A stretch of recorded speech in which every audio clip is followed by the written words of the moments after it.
Hi all, great to be here. Really so inspired by hearing a little bit more about Dominican from Dr. Lucy, and also the statistic that 0.5% goes to businesses who have made it past the 150-year mark, I think she said. We're in our almost in our 28th year, and have been in Marin actually since 1997. We moved here from the city, started in our garage in Potrero Hill, and made our way to the red light district of Marin, which was a sort of rundown little strip center in Corte Madera on the backside of what is now the offices of Restoration Hardware.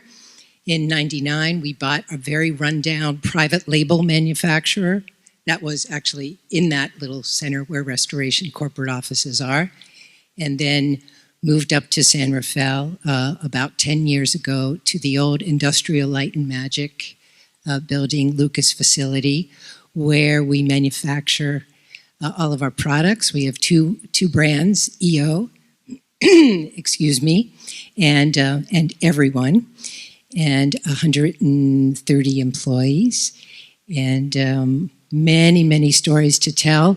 We're really here for you today to encourage you, to support you, and to share some stories with you that will hopefully inspire you.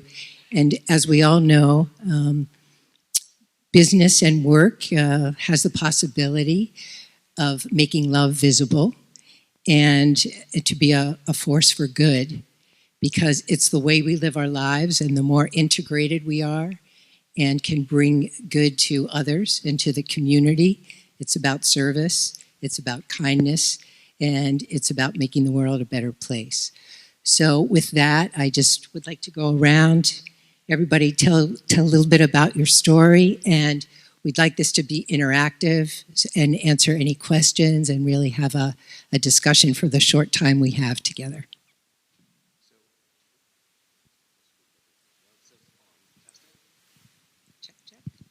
Try one more there. Oh boy. Okay.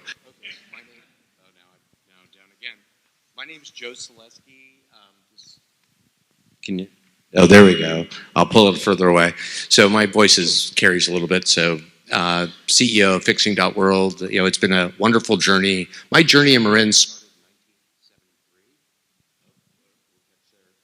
I'll speak loud until that comes back.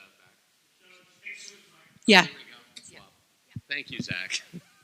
Simple solutions to hard problems, which is a great small short TED talk I did that I would love for everybody to enjoy. But in 1973, I started a water conservation company here in Marin. I happened to be 16 years old. We ended up with about 40 employees. We were going through a drought. It's an amazing place to build a company. And, I think, as was said by others, Marin is not always a place that you think venture will come or other things will come.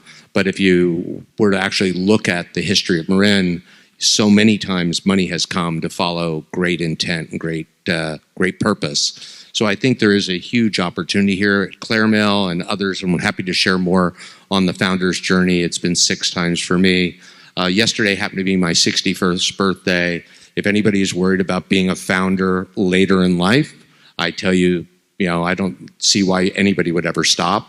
If you're passionate about what you do, because you can find incredible people here to surround yourself with. So it's an honor to share the stage with other entrepreneurs, and it really is in scaling here in Marin. I do recommend everyone look at the North Bay of the North Bay. Definitely, heading north on 101 is a lot easier in the morning for people that join your organizations and scale. At ClairMail, we grew to a few hundred people here in Marin. It was about a $200 million exit. Could have been a little bit more, but a nice return for investors, and really creating impact. All of you use its products every day. All the bank alerts that you receive, we did 9 of the top 12 U.S. banks in mobile banking. But on that founder's journey, it didn't start there. So it'll be a fun place to chat about as we talk about the turns you make as you grow, and really always keeping your eyes open and your team diverse. I think, people talk about diversity and inclusion. Fixing.World I'm proud to be part of a leadership team with two amazing women with different backgrounds. And I think that diversity, as you build here or build anywhere, is critical to your success. It's not about, meeting a ticket item. It's about actually having the perspectives of different perspectives that help you avoid, what can be perilous problems. Hi, everybody. I'm Miyoko Schinner, and I'm a long-time Marinite. Actually, I moved to Marin, years and years ago from Japan. I was a child. I went to Old Mill School and grew up in Mill Valley, and then moved away for a couple of decades and came back here. And I'm a serial entrepreneur, have been for over 30 years with a variety of businesses, all in the food space, all around plant-based eating. And so in 2014, I started my business actually in the old Good Earth building in Fairfax, if you know that. And within a couple of years, we outgrew it. It was just absolutely crazy. When we moved out of there, the neighbors had a celebration. They had a block party because they were so glad to get rid of us, because we had our forklifts going up and down claws, and we had these containers that we put in the parking lot next door because we ran out of warehouse space. And then, so we built a facility in Petaluma, which is where we are today. And we have about 150 employees. We do our own manufacturing, but we also have co-manufacturers producing our products. We've got a co-manufacturer in Sebastopol, so keeping some of that in Sonoma and Marin. And we also have some out of state as well, too. My purpose, we're a B corporation. I started the company to change people's perceptions towards animals and not look at them as food. And we want to be able to provide a really premium alternative to fine cheeses and butter. And today we're distributed in about 30,000 stores across the country and Canada, a little bit of export to South Africa and Asia. And we have the single best-selling butter SKU in plant-based.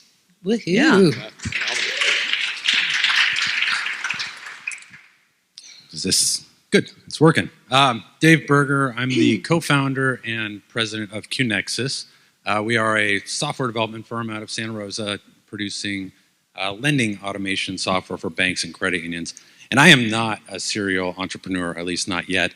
I think maybe I'll be able to call myself that in a few years. But entrepreneurship found me. I was not seeking entrepreneurship. I took my first job out of college at a great North Bay company, Redwood Credit Union. I started there in 2001, working marketing, and hit on a concept around 2006 that would eventually become CuneXus. It was sort of a fear-based decision that I had, I guess you could say. I wasn't fearful of failure in my venture. I was fearful of not trying.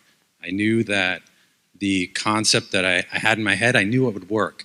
I knew that the business would be successful, and that feeling of knowing that I had something, I just knew that someday I was going to be looking at myself in the mirror, and I better be able to tell myself that I tried. And that fear is what pushed me out of my comfort zone and into entrepreneurship. I've got all sorts of stories along the way, epic failures in the beginning, but perseverance and just that knowledge that it would work, eventually it would work, is what drove us to succeed. Today, we serve 200 plus banks and credit unions across the country with our software. 40 million consumers across the US have their hands on our technology, and we're funding about $25 billion in consumer loan volume every single year. So about $70 million are flowing through the app every single day.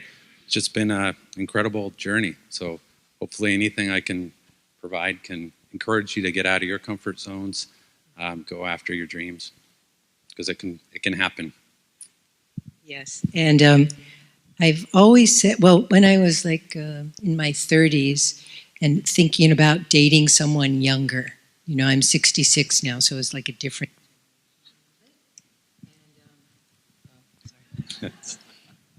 It's the dope mic. Anyway, so I said, what would Cher do? You know? And the reason I said that is not because Cher was Cher so much as that I felt like she had the permission and the power, really, and the resources to do whatever she wanted to do. And so why couldn't I do that if she did that? Like, what does that take to say, like, you know, to push yourself in that way? And then, so I went out with that guy, married him, divorced him, and he's my business partner now, and, you know, the father of my daughter. However, there is always this sort of looking forward to look at other people who are modeling for you and who are resonant for you. And so I just really encourage everybody to talk to each other about what it is that you want and and encourage your self-expression and connection to take those steps to help you get there. And really, that's kind of why we're all here to sort of share our stories and tell our stories. And the success stories are what they are, but it's really the more sort of soul stories, life stories that really make us who we are and that teach us and that bring us together. Can I jump in there for a sec? Please. So, you know, as I mentioned, I was been a serial entrepreneur for 30 years, but I can tell you that most of my previous businesses weren't huge successes. And by the time I got to the age of 50, I was like, okay, I guess my life is over. There's not much more I can do. And then I got this crazy idea. And I'm also a cookbook author, so I started experimenting with making cheese out of plant milk and butter out of plant milk. And I wrote a book, which became a bestseller. And I was 57 at the time when I finally said, you know what?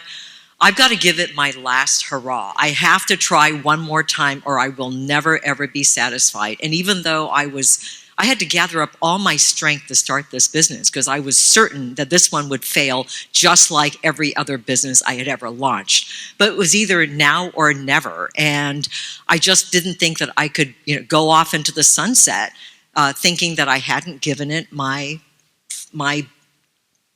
last effort. And so I started my business when I was 57. That was 8 years ago. And now I feel like I could start multiple other businesses. In fact, during this time, a year after I started a business, I started a nonprofit farmed animal sanctuary in Nicasio called Rancho Compasión. There's an article about it in Marin Living. So if you grab a copy of it out there in that edition, there's an article about the nonprofit. So especially for women, you know, we spend so much of our time, decades, raising children, and we get to a point where we're 50 or so. Many women I know get divorced at that point or separate, and they feel like they still have energy that they never got to do that thing they wanted to do. And they feel like, but how can I? And they have imposter syndrome like you wouldn't believe. And even men have that. So many, I bet you might have probably had that too. But you realize when you have that spark, when you have that idea and you start that business and you start hiring all the experts that help you, it was still you that had the idea. That's what makes you special because you had a vision that nobody else had. And you got that business off the ground. So that's how you start to believe in yourself. So Marin has an older population demographic than many other counties. You know, we don't have a lot of people in their 20s, you know, dropping out of Stanford and starting some, you know, internet company. We have older people here that have life experiences, and there are actually studies that show that people that start their businesses after the age of 50 are more successful than those in their 30s. So there's a huge opportunity. We just don't believe that we can do it because we're old. This is the place to do it. And I think that's beautifully said. Absolutely. You know, my grandfather started what became a menswear company when my great-grandfather passed away, and he was in high school and had to take over the family business, the eldest of 8, to support them. He built one of the largest menswear companies in the world from very humble beginnings. But, you know, a lot of these things are what inspired you, what changed. You know, I tell people that it's very, very simple to decide on success or failure. It's how you choose. And it was interesting as you talked about this. I didn't start out to be an entrepreneur. I saw the costs of what it is to build a business. My dad became president of the company, and what it takes away from the family. And so I think it's a concerted choice that, as Dave was talking about it, I was more of an intrapreneur. But I had the good fortune to have some amazing role models and be one of the early people inside Oracle and invent what became web conferencing, which, again, I don't know that I picked it picked me. I had some interesting life experience that led me to find a simple solution to a hard problem, something that I would be a personally passionate user of and was easy to fund. And I tell you that rubric, those 3 questions are a great way for you to know whether or not something is worth 5 years of your life. It's amazing when you look at the endeavor, the responsibility of creating a place that supports other people's livelihoods. But, it is an amazing opportunity. And as was said, it's any place in your life, you can change the world. I mean, it really is about making a choice and making that choice wisely and informed. And I think, when Dave was talking about it, we both have worked in financial services. If you want to know where this country becomes a land of opportunity, it's because we have 10,800 institutions that compete to make you a loan. The banks and credit unions. No other country in this world has more than 900. That's actually the banks per capita in Germany. Swiss, where we all think there are a lot of banks, only has 3. So, part of it is in that competition. That capital wants you as much as you want it when you find the right investor. It wants scale. It wants you to bring other people to the community and build the community and build value. So it's there, and it's an interesting. It's interesting because it gets fun when you sort of figure it out. I got to tell you, when I started, I was an entrepreneur inside Oracle. I came up with web conferencing. I looked at some people and they said, this doesn't fit where you are. You're going to have to go do this. So I got some good advice, from attorneys and others, raised some capital, and built something that I hoped everyone would eventually value and take for granted. I didn't know it would take a pandemic for it to make its way into everyone's life. But it's interesting too, because I think part of what I'm hearing, it's about perseverance too. Not everything you do will be a success. But those 3 questions I mentioned, get you to about a 90 to 95% success interval. Is it really a simple solution to a hard problem? Environmentally conscious products, products that really are good for us and good for our planet. Access to credit in a way that is important. I mean, these things are part of the fabric of society. And that's, if you want to talk about socially conscious business, part of it is being part of the community. Part of it's giving forward, not just giving back. But I do think it's at the core, these great things that you can do that are a product of your empathy and your experience. And I think that, quite frankly, there has never been a time in history where there's more need for solutions and more capital available to solutions. So, then it's all about getting the right team together and getting the right human capital. Because if anybody wants to know what's critical to the success of a business, it's human capital. There's nothing else that matters. Quite frankly, human capital will solve any problem, can get through any adversity if you've got the right people on the team and the right perspectives. But you better get the right capital too. And I think Zach, is doing something very special here, which is, there is an amazing, ripple effect that occurs. At Oracle, where I spent, 87 to 94, the number of other companies that came out of Oracle is amazing. We were, split between the U.S. and the Ukraine when I built ClairMail. Kolya Komenko, is now in Marin, founded Lending Club. The ripple effect, does affect the world, and it does start at home. But it does start with good ideas and people taking risk.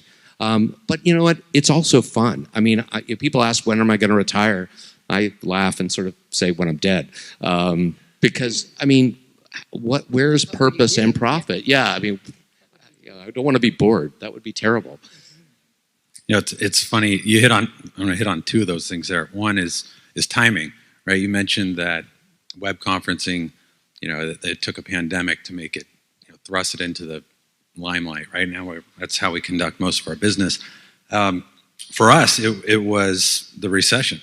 I left my job at Redwood 2007, 28 years old, infant kids, twin boys at home, and I thought I was going to change the world, go raise millions of dollars and start a software company. I was naive. I had no idea what I was doing. A year later, the recession hit, right? Nobody was going to invest in lending automation software. So I got a day job. I got a day job at a winery, St. Francis Winery, and I worked there for many years, or not many years, but about 5 years. But I knew this, times would change, lending would come back into fashion. I'll give it another shot. But what actually happened during that time, which was really, the real catalyst for our success, was the iPhone came out. The iPhone came out in 2007, 2008, and it changed consumer expectation, right? Everything needed to be instant gratification, one click this, one click that. And what I realized is that what we had hit on was not just a way to provide access to loans through what we do is what we call perpetual loan approval, eliminating loan applications by using data to constantly decision on people. That's what our software does. And what I realized was that was the, kind of the secret ingredient to a one-click loan. So it took a recession, a horrible credit, bubble that burst to, really get the timing right for our product. And then the other thing you hit on was people. I went to school for film production. I did not go to school to become a software engineer or a software entrepreneur. I grew up in Silicon Valley, surrounded by these folks. All of my friends' parents worked at these big companies. I did not want to be in software, but here I am, right? So I found myself sort of this fish out of water. This imposter syndrome kicked in where, I knew I had an idea, but I don't know how to execute. So I better surround myself with people who can. And so what I still feel is one of the things I did most correctly early on was every time I had money, any kind of money, because I was bootstrapped for many years. Nobody wanted to give me any money. I would sign a client up. I'd have enough money to go out, find somebody to take a hat off my head. I'm a terrible salesperson. I got to go find a good salesperson. I'm not great at finance. Better find someone who is. And so a mix of equity, being generous with equity, and good enough with pay, you can attract some really top talent. Because inside of a startup, every department needs to be led by an entrepreneur. An entrepreneur isn't someone who goes out and raises money, and it doesn't have to be the person who came up with the product idea. Every department is entrepreneurial. Somebody needs to build something from nothing. And to me, that's what entrepreneurial is. It's taking nothing and making something out of it, right? So you and have there are plenty of opportunities in the company too. So you hire a team of entrepreneurs, you incentivize them, and you stand back and watch them work. Yeah.